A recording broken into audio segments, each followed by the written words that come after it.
بسم اللہ الرحمن الرحیم۔ السلام علیکم ناظرین، جس وقت کا انتظار وہ آ گیا۔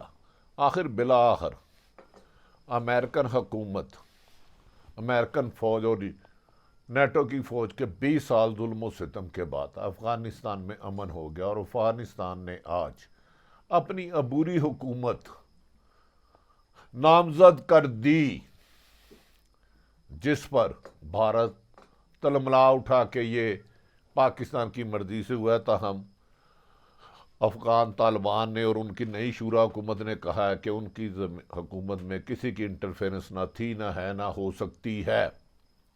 جبکہ دوسری طرف ناظرین، پاک فوج میں اعلیٰ عہدوں پر پروموشن کر دی گئی۔ تیسری اہم ترین خبر ناظرین، پچھلے 50 سال سے جب آپ نے اور میں نے ہوش سنبھالا ہے، ہمیشہ ہی سنا کہ دھاندلی ہوئی، دھاندلی ہوئی، دھاندلی ہوئی، دھاندلی ہوئی، دھاندلی ہوئی۔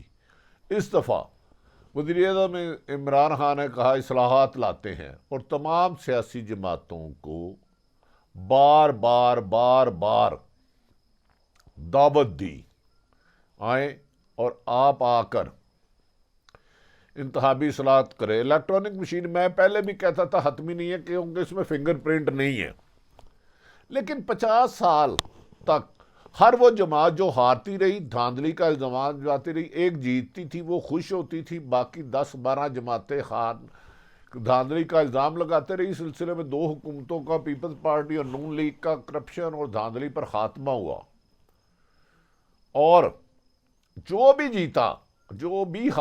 جیتا اسے ہارنے والے نے دھاندلی کا الزام لگایا۔ عمران خان کا یہ کام بہت اچھا تھا کہ انتخابی اصلاحات لاتے۔ میں یہ نہیں کہتا اس الیکٹرانک مشین کو مان جانا چاہیے تھا، اس میں جتنی بھی کمیاں تھیں اس سے سب سے پہلے فنگر پرنٹ ڈالنا چاہیے تھا، جیسے جس کو ووٹ پڑے ایک بندہ صرف ایک ووٹ ڈال سکے، لیکن بدقسمتی اس کو اس طرح نہیں کیا جا سکا۔ لیکن وزیر اعظم پاکستان اپوزیشن کو بار بار بلا رہے تھے، بھائی آپ اپنے آئی ٹی کے ایکسپرٹ لے جائیں، آئینی ایکسپرٹ لے جائیں، اور 50 سال سے جو دھاندلی کا رونا رو رہے ہیں اس کا چیپٹر تو ایک دفعہ کلوز ہو، تاکہ عوام کا ایک ووٹ ایک آدمی کو پڑے اور جسے ووٹ ڈالے اس کا ووٹ نکلے۔ لیکن اصلاحات نہیں کی۔ لیکن الیکشن کمیشن نے عجیب رول ادا کیا، آج مجھے حیرت ہو رہی ہے۔ بجائے اس کے کہ اس مشین میں کہتے یہ بہتری لا کے 100% شفاف اور دھاندلی سے پاک الیکشن ہو سکتے ہیں، اپوزیشن کو اور حکومت کو کٹھے بتاتے، آئی ٹی کے ایکسپرٹ بیرون ملک سے منگا لیتے، دنیا سے منگا لیتے، پاکستان سے لیتے، آئینی ماہر لیتے، اور اس دھاندلی کو مگر انہوں نے پرانا دھاندلی والا سسٹم، جس پہ اب بھی نون لیگ کہہ رہی ہے کہ 2018 کا الیکشن دھاندلی والا تھا، 13 والا پی ٹی آئی کہہ رہی تھی دھاندلی والا تھا، 8 والا دھاندلی کا تھا، 2 تھا، 8 کا، ساری عمر دھاندلی۔ لیکن آج الیکشن کمیشن نے عجیب و غریب حرکت کی، میری تو سمجھ میں نہیں آتا۔ ان کا میڈیکل کیا جائے، کیا یہ ساری عمر چاہتے ہیں کہ پاکستان میں قتل و غارت رہے، دھاندلی ہوتی رہے، اور لوگ الزامات لگاتے رہیں، اور لوگوں کے بچے مرتے رہیں، کبھی شفاف الیکشن نہ ہو؟ بھائی الیکٹرانک مشینوں میں آپ کو خدشات ہوں گے، کمیاں بھی ہوں گی، اسے بہتر کرتے اپوزیشن کو بٹھا کے۔ لیکن خیر، آج الیکشن کمیشن نے وزیر اعظم پاکستان کی جو خواہش تھی انتخابی اصلاحات ہو، اسے مسترد کر دیا، الیکٹرانک مشین کو مسترد کر دیا۔ میں کہتا ہوں میں الیکٹرانک مشین کو مسترد کر دیتے، لیکن اس کا متبادل دیتے کہ ماضی میں جس طریقے سے 50 سال سے دھاندلی ہوتی رہی ہے، وہ دھاندلی کا سلسلہ بند کرنا ہے، اب وہ دھاندلی نہیں ہونے دینی، یا تو وہ طریقہ بتاتے تو پھر میں اس کو خوش آئین کہتا، میں اس کو بدنیتی یا مکاری کہوں گا۔ کیا 2018 اور 13 کی طرح الیکشن ہو تو پھر دھاندلی کے الزامات نہیں لگیں گے؟ پھر الیکشن کمیشن کہاں بھاگے گا؟ الیکشن کمیشن نے خاصے اس پہ الزامات لگائے، انہوں نے کہا اس الیکٹرانک مشین سے دھاندلی کو روکا نہیں جا سکتا۔ بھائی پچھلے 50 سالوں میں جیسے آپ الیکشن کرا رہے ہیں ان پر بھی دھاندلی کے الزام ہے۔ پھر الیکشن کمیشن نے کہا اس سے الیکشن کمیشن میں فراڈ کو روکا نہیں جا سکتا، تو اس کا مطلب ہے ماضی میں جو فراڈ کرے تو فراڈی کو جاری رکھنا چاہ رہے ہیں۔ پھر الیکشن کمیشن نے کہا کہ نہ ووٹ کی کوئی سیکریسی رہے گی، نہ ہی مشین ہائیک، اور اوپر سے مشین ہائیک ہونے کا چانسز ہے۔ بھائی ایک بندہ 100 ٹھپے لگا سکتا ہے، وہ تو ٹھیک ہے، وہ ووٹ کی سیکریسی ہے؟ وہ کاؤنٹنگ میں بیگ کے بیگ چینج کر دیتے ہو آپ، وہ ووٹ کی کاؤنٹنگ ہے؟ ایک وہ پرچی پہ 3 مورے لگا دیتے ہو، وہ فراڈ جعلی نہیں ہے؟ پھر انہوں نے کہا کہ ریاستی اختیارات کا غلط استعمال کیا جا سکتا ہے جب آپ پورے کا پورا رزلٹ ہی چینج کر دیتے ہیں، بیلٹ باکس ہی چینج کر دیتے ہیں، بیلٹ پیپر ہی چینج کر دیتے ہیں، تو وہ کیا ریاستی اختیارات کا ناجائز استعمال نہیں ہوتا؟ کمال لوگ ہو یار تم۔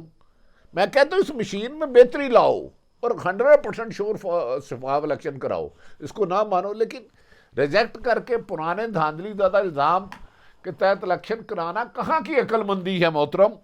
پھر آپ کہتے ہیں الیکٹرانک مشین سے شفاف انتخابات ممکن نہیں۔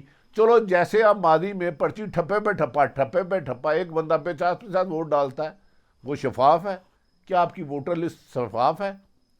وہ خدارا گند کو صاف کرنے سے صفائی آتی ہے، گند کو پھیلانے سے صفائی نہیں ہوتی۔ 37 اعتراضات آپ نے لگا دیے، سارے ہی ٹھیک ہوں گے وہ، لیکن اس کے بدلے اصل کام تھا کہ آپ ایسا متبادل نظام لاتے جس سے دھاندلی کا تصور بھی نہ رہتا، دھاندلی کرنے والا سوچ بھی نہیں سکتا، ایک بندہ صرف ایک ووٹ ڈالتا، جس کو ووٹ ڈالتا اسی جماعت کو ووٹ نکلتا۔ پھر تو میں کہتا الیکشن کمیشن نے اپنے پیسے حلال کیے۔ ادروائز میرا سوال ہے کہ الیکشن کروانا آپ کا کام نہیں، الیکشن کمیشن یا کسی بھی حکومت کا، صاف شفاف دھاندلی کے بغیر الیکشن کرانا ذمہ داری ہے۔ لیکن بہرحال یہ حکومت جانے، اس کا کام جانے، اگر اپوزیشن پاکستان میں انتخابی اصلاحات چاہتی ہی نہیں، میں اور آپ کیا کر سکتے ہیں؟ ہمارا تو کوئی قصور نہیں، ہم تو چاہتے ہیں اس ملک میں پرامن الیکشن ہو رہے، عوام جس کو ووٹ دے وہی حکومت کرے اور دھاندلی کا رونا نہ رو، کسی کا ووٹ چوری نہ ہو۔ دوسری طرف ناظرین، افغانستان حکومت نے بالآخر عارضی طور پر اپنی حکومت تشکیل دے دی ہے، جس کے لیے دنیا پوری، بھارت اور دیگر مخالف پراپوگنڈا کر رہے تھے کہ ان سے حکومت تشکیل نہیں دی جانی، اور اس حکومت میں تمام کے تمام سٹیک ہولڈروں کو شامل کرنے کی ہر ممکن کوشش کی گئی ہے۔ اس کے نتائج کیا ہوتے ہیں وہ جیسے ہی آئیں گے وہ آپ کے سامنے رکھیں گے، کیونکہ میں اکثر کہتا ہوں غیب کا علم نہیں ہے، لیکن بظاہر بادی نظر غیر جانبدار لوگ جو افغان سیاست پر نظر رکھتے ہیں وہ کہتے ہیں شفاف حکومت بنائی گئی ہے۔ کابل افغانستان نے طالبان حکومت تشکیل دینے والے وزراء اور کابینہ اور اراکینوں کے ناموں کا اعلان کر دیا ہے، جس کے مطابق سربراہ محمد احسن کو قائم مقام وزیر اعظم منتخب کیا گیا ہے۔ ناظرین، جبکہ کابل میں نیوز کانفرنس کرتے ہوئے ذبیح اللہ مجاہد نے نئی حکومت کی تشکیل اور وزراء کے ناموں کا اعلان کچھ اس طرح کیا۔ میں نے بتا دیا ہے پہلے ہی، اس کے لیے جو قائم مقام وزیر اعظم بنایا گیا محمد احسن، جبکہ ملا عبد الغنی برادر کو معاون سرپرست ریاست یعنی کہ سیکنڈ وزیر اعظم بنایا گیا اور وزراء کا عہدہ بھی دیا گیا۔ اسی طرح مولوی محمد یعقوب کو وزارت دفاع کا عہدہ دیا گیا، جو ملا عمر کے صاحبزادے ہیں۔ سراج حقانی کو وزارت داخلہ تعینات کر دیا گیا ہے۔ ناظرین، ذبیح اللہ مجاہد کے مطابق مولوی ملا ہدایت اللہ وزیر ماحولیات، ملا خیر اللہ وزیر اطلاعات ہوں گے۔ ناظرین، اس موقع پر ملا امین اللہ خان وزیر خارجہ اور شیخ نور اللہ سرپرست وزارت معارف وزارت خارجہ ہوں گے۔ ماضی چاہتا ہوں ایک آدھی چیز شاید کوئی ٹیکنیکل غلطی کی وجہ سے نہ ہوگی، جبکہ محمد قاری بن محمد کو وزیر اقتصادی امور تعینات کر دیا گیا ہے۔ افغان طالبان کے ترجمان کے مطابق تمام سٹیک ہولڈروں کو اعتماد میں لیا گیا ہے اور وزارتیں دینے کے لیے ذمہ دار لوگوں کا تعین کیا گیا ہے۔ انہوں نے بتایا کہ نور محمد ساکہ وزارت حج و اوقاف ہوں گے، جبکہ عبدالحکیم شرعی وزیر قانون، نور اللہ نوری وزیر سرحدی امور اور قبائلی ہوں گے۔ ان کے بارے میں بھی کہا جا رہا ہے کہ صاف ستھرے کردار کے مالک ہیں۔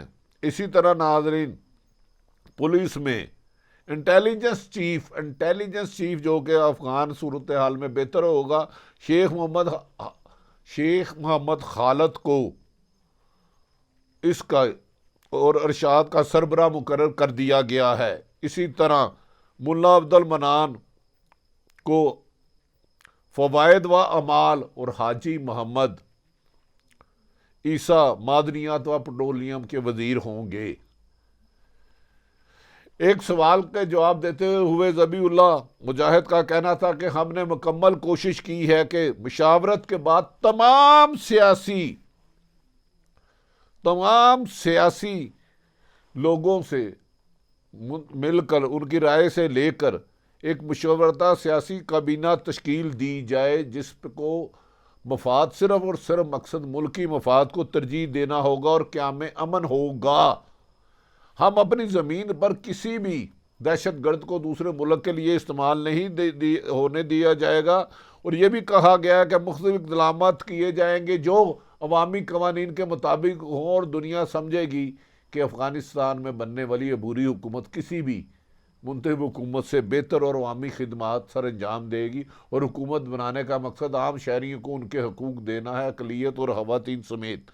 انہوں نے کہا کہ موجودہ کابینہ میں وقت کے ساتھ ساتھ اصلاحات لاتے رہیں گے، یہ حتمی نہیں ہے۔ ذمہ داریاں وقتی طور پر دی جا رہی ہیں، وزراء اور کابینہ اراکین میں رد و بدل ہوتا رہے گا وقت کے مناسب، لیکن تاہم کسی ایسے شخص کو برداشت نہیں کیا جائے گا جو آئین اور قانون کے خلاف کام کرے۔ انہوں نے کہا کہ فوری طور پر حکومت تشکیل دی جا رہی ہے، وقت کے ساتھ ایکسپرٹس کی مزید ذمہ داریاں لیتی رہیں گی۔ انہوں نے کہا تمام سٹیک ہولڈروں سے مشاورت کے بعد یہ عبوری حکومت کا اعلان کیا گیا ہے۔ انہوں نے کہا کہ ہر قسم کے مظاہروں پر پابندی کا اعلان کر دیا ہے۔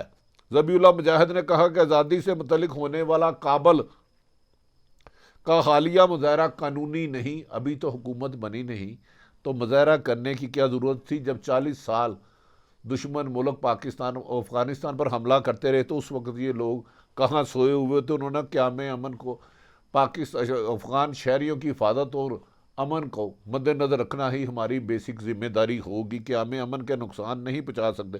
انہوں نے کہا ہمارے سیکورٹی اہلکاروں کو مظاہرہ کنٹرول کرنے کا تجربہ نہیں ہے، ہماری اولین کوشش ہے کہ مظاہرین کے ساتھ مذاکرات، دوستی اور باہمی طریقے سے انہیں رضامند کریں اور کسی پر لاٹھی گولی اور نہ چلائے۔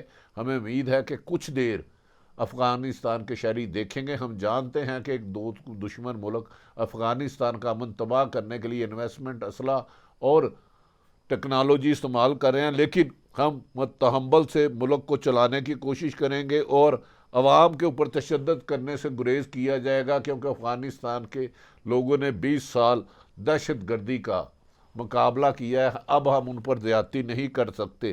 انہوں نے اس بات پر پاکستان سے متعلق پروپیگنڈے کو بھی مسترد کر دیا کہ جس میں کہا گیا تھا پاکستان نے افغانستان میں حکومت بننے میں مدد کی ہے۔ انہوں نے کہا ہمارے معاملات میں پاکستان سمیت کسی بھی ملک کی انٹرفیئرنس نہیں تھی، تاہم جو لوگ افغانستان کے امن میں ہماری مدد کر رہے ہیں ہمارے وہ محسن ہیں۔ ہم نے ان سب کو یقین دہانی کرائی ہے کہ ہم اپنے ملک میں نہ مداخلت کرنے دیں گے کسی کو، نہ کسی کے دوسرے ملک میں مداخلت کریں گے۔ تقریباً پوری دنیا سے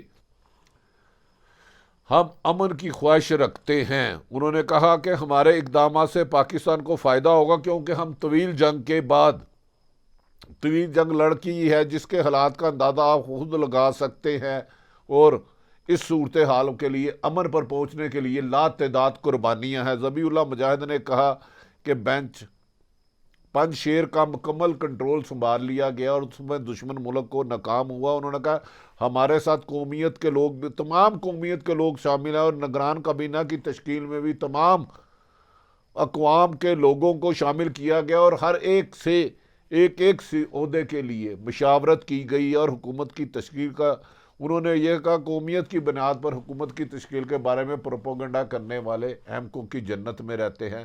ہماری نئی حکومت افغانستان کی بہتری اور دنیا کے قوانین کے مطابق چلے گی۔ انہوں نے کہا کہ پنج شیر میں کچھ لوگوں نے جائیدادیں تھی جو غیر ملکوں نے انویسٹمنٹ کی تھی، اب حقداروں کو حق ملے گا اور کسی سے بھی زیادتی نہیں ہوگی۔ جبکہ انہوں نے کہا کہ ہم یہ جنگ جیت چکے ہیں تو پھر روکنے کا مطالبہ نہیں اور ہم نے سب کو معاف کر دیا ہے۔ ناظرین، یہ تو تھی کہ افغانستان کی اس حکومت کے بعد دنیا اس کو سراہ رہی ہے اور امید رکھ رہی ہے کہ افغانستان طالبان کی جو بری حکومت ہے وہ کسی قسم بھی دہشت گردی کے لیے استعمال نہیں ہونے دے گی، اور افغانستان میں اگر کوئی غیر ملکی دہشت گرد داعش یا القاعدہ اس کا مکمل طور پر خاتمہ کرے گی۔ ناظرین، دوسری طرف army chief of Pakistan Qamar Javed Bajwa نے پاک فوج میں تقرر اور تبادلے اہم کیے ہیں، جو کہا جا رہا ہے کہ آئندہ مزید 2 مہینے میں مزید اہم تبادلے کیے جائیں گے۔ کل ہی انہوں نے کہا تھا کہ وہ اندرونی اور بیرونی سازشوں سے آشنا ہے اور کسی کو ملک کا امن تباہ نہیں کرنے دیں گے۔ اس سلسلے میں انہوں نے کہا تھا کہ وہ تمام تر اقدامات کر رہے ہیں۔ ناظرین، آرمی چیف نے جن لیفٹیننٹ جنرل کا تقرر تبادلے کیے ہیں ان کے بارے میں کہا جاتا ہے کہ لیفٹیننٹ جنرل محمد چراغ حیدر کو کور کمانڈر ملتان تعینات کر دیا گیا ہے، جبکہ لیفٹیننٹ جنرل ساحر شمشاد مرزا کو کور کمانڈر راول پنڈی تعینات کیا گیا ہے۔ Azhar Abbas chief general staff مقرر ہیں، جبکہ لیفٹیننٹ جنرل محمد وسیم اشرف کو director general joint staff headquarter تعینات کیا گیا ہے۔ ناظرین، ایک طرف تو یہ صورتحال ہے، دوسری طرف آج وزیر اعظم پاکستان نے پھر کہا ہے کہ مجھے دھاندلی کے لیے دباؤ ڈالا جا رہا ہے، این آر او کے لیے دھاندلی ڈالا جا رہا ہے۔ تاہم یہ بات ایک کڑوی سچ ہے۔ ناظرین، وزیر اعظم کو گڈ گورننس کی طرف توجہ دینا ہوگا، بار بار افسروں کے بدل سے کچھ نہیں ہوگا، افسروں کو بااختیار بنانا ہوگا اور پھر ان سے رزلٹ لینا ہوگا۔ اگر یاد رکھیں کہ اس وقت تک پنجاب میں 3 سالوں میں 9 چیف سیکرٹری تبدیل ہو گئے ہیں اور 7 آئی جی پنجابوں کو تبدیل کر دیا ہے، 9 چیف سیکرٹری پنجاب اور 5 آئی جی پنجاب کو تبدیل کر دیا گیا، اور افسران کہتے ہیں کہ انہیں اختیارات نہیں دیے جاتے، اوپر سے انٹرفیرنس کی جاتی ہے، ڈپٹی اے سی ایس ایچ او سب لگانے لگا جاتی ہے۔ عمران خان کا امتحان ہے کہ آنے والے 2 سالوں میں گڈ گورنر جو ہمیشہ کہتے تھے اس کو یقینی بنائیں اور لوگوں کو ریلیف دیں، جبکہ ناظرین اپوزیشن اس وقت سخت انتشار کا شکار ہے اور دن رات انہیں حکومت کے گرنے کے خواب آ رہے ہیں۔ کبھی پیپلز پارٹی کہہ رہی ہے حکومت جا رہی ہے اور الیکشن ہو رہے ہیں، کبھی نون لیگ کہہ رہی ہے، جبکہ ہمارے ذرائع کے مطابق الیکشن 23 میں ہی ہوں گے۔ ناظرین، بالآخر پہلے مسلم لیگ نون کے اختلافات کی باتیں زبان زد عام تھی، اور اب خواجہ آصف شاہد حقان عباسی ایک دوسرے کے مد مقابل آ چکے ہیں، اور اپوزیشن لیڈر شہباز شریف نے اپنا ترجمان بھی مقرر کر دیا ہے، اور حمزہ شہباز بہتر انداز میں اپنی اسٹریٹجی کے لیے پنجاب کو مضبوط کرتے جا رہے ہیں۔ دوسری طرف آج بلاول بھٹو نے بار بار یہ دعویٰ کر رہے ہیں کہ جلد الیکشن ہوں گے اور اگلی حکومت پیپلز پارٹی ہوگی۔ بظاہر اس میں نظر نہیں آتا، لیکن ممکن ہے کہ ہو بھی سکے، باہر اس میں کوئی اتفاق نظر نہیں آتی حقائق، لیکن ان کا حق ہے، وہ سیاستدان ہے، ہو سکتا ہے وہ بنا بھی لیں۔ لیکن آج بلاول بھٹو نے بھی کہا ہے کہ ہم جو بات کریں گے اپوزیشن لیڈر شہباز شریف سے کریں گے، تاہم انہوں نے آج اس کا بھی نشاندہی کی ہے کہ ہم پی ایم ایل سے کیا بات کریں، شہباز شریف ان کے صدر ہیں، لیکن مسلم لیگ نون انتشار کا شکار ہے، اختلافات کا شکار ہے۔ دیکھنا یہ ہے کہ وزیر اعظم پاکستان آنے والے 2 سالوں میں اپنے ماضی میں 22 سال کیے ہوئے وعدے کتنے پورے کرتے ہیں اور کتنے نہیں کرتے۔ جتنی جلدی کریں گے اگلے الیکشن بہتر ہوں گے۔ الیکشن کمیشن نے الیکٹرانک مشین کو تو مسترد کر دیا ہے، لیکن اس کو شفاف الیکشن کرانا اس کی ذمہ داری ہے، ورنہ وہ بھی جواب دیں گے۔ ناظرین، عارف حمید بٹی نے تمام صورتحال آپ کے سامنے رکھی۔ اگر یوٹیوب پسند آئے تو اسے سبسکرائب کریں، اپنے ارد گرد رہنے والوں کی خوشیوں کا خیال رکھیں، کسی کی بھی تکلیف کا باعث نہ بنے۔ پاکستان زندہ باد۔